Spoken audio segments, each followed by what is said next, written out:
Welcome! In this quick guide, we'll show you how to fix a missing Wi-Fi option in Windows 11.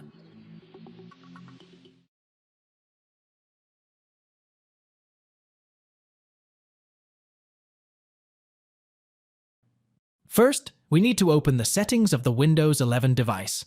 There, on the left-hand side, some options are present. Among them, we have to choose the network and internet options. In this option, we will get more options related to Wi-Fi. Then a new tab will open. There, on the right-hand side, we have to search for Advanced Network Settings. We have to scroll down the page to get the option. After getting the option, we need to click on that. Then again, a new tab will open. There we can see an option for Wi-Fi. On that option, there will be a Disable button. We have to click on the Disable button.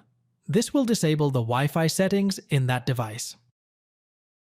Now, after disabling the Wi-Fi, there will be an option called Enable. We have to click on that.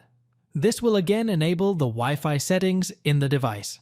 Now, after completing the process, we can open the shortcut to select Wi-Fi.